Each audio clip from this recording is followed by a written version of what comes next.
Hey, it's Boudreaux Eunice on call. How y'all are today? Well, this is going to be a series of videos, and this is going to be part 1. Actually, it might be part 3. Miss Corny Pop. I don't know. I already made 2 videos already on this engine. One was for the brake and kill assembly on the top of the engine. I posted that, uploaded that, posted it a while back, about 3 days ago. And,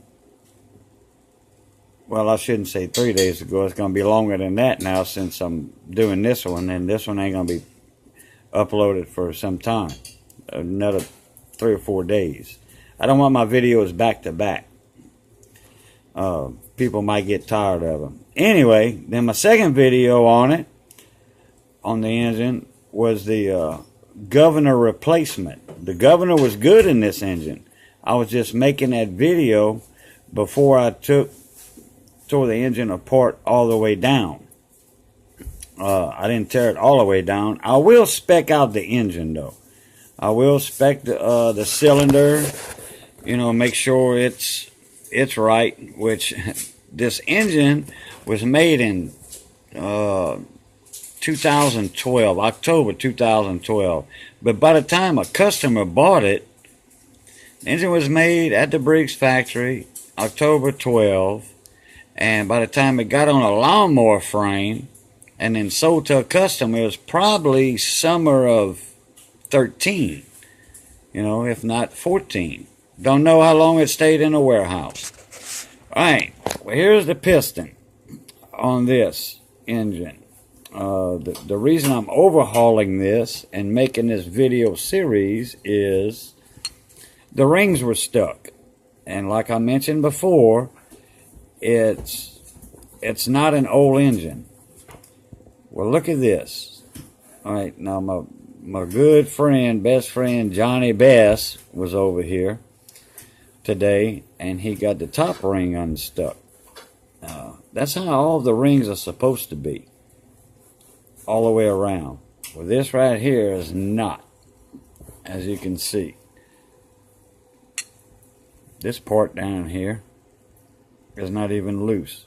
I'm gonna have to take a screwdriver, and these rings are gonna break when I get them off. That's why I ordered a brand new set of rings. That was like that. Couldn't even see the seam in it, the gap where it goes. There's the secondary ring right there, and there's the oil rings right there. And all that is stuck, and I tried to unstick them with some special goop I got. Guess what? Pas nothing. I only had 6 pounds of compression on this thing. Alright, let me get up here and I'll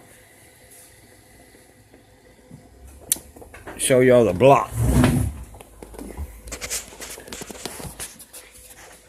Okay, same block as we had in the other videos.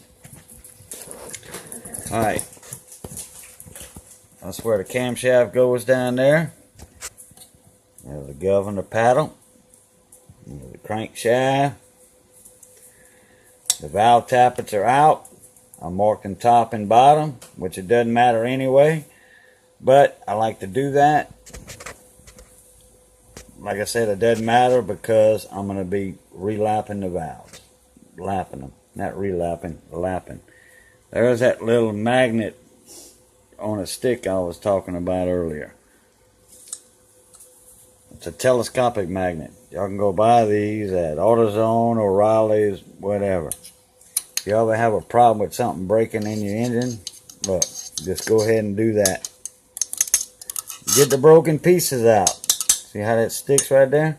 Look, even picks up the thing. That's how strong that little magnet is on there. Look at that. Look, brought it almost all the way up before it let loose. Okay, and here's one of the ways. Like I'm in my house right now overhauling this engine. temporarily. But here's how I do mine. There's a camshaft. Inspect your lobes. Make sure they're nice and tall. Make sure your ACR on the cam, which is right here. I'm going to be in the daylight later on doing this when I put this engine back together. But the ACR is right here. Ted Dude, be quiet. And there's your timing gear that goes on the crankshaft. There's your rod. End cap right there goes on the piston. Head gasket is brand new when I put it on, so I'm reusing it. It didn't even fire once. Carburetor. Blade boss adapter right there, the little washer. Blade boss. Head bolts. Governor.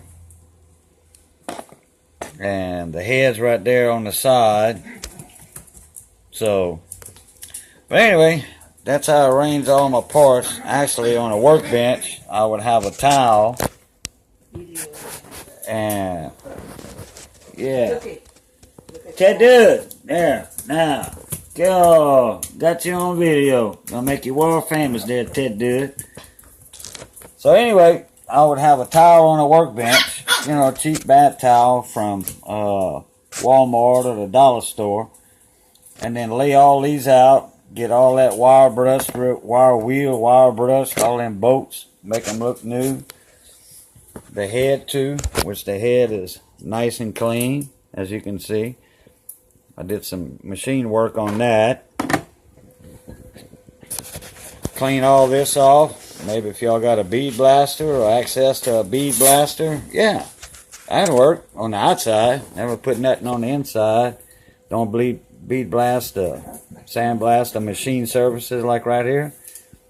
I didn't scrape the gasket off of this yet, but I will. Keep your locating pins in your container there. Repaint the block if you want. You know, you got to have high temp paint though. These engines get up, you know, 200 degrees on the outside of them. Keep your fins nice and clean like that. Because that air blows over them fins. It's an air-cooled engine. Ain't no water pump on these things.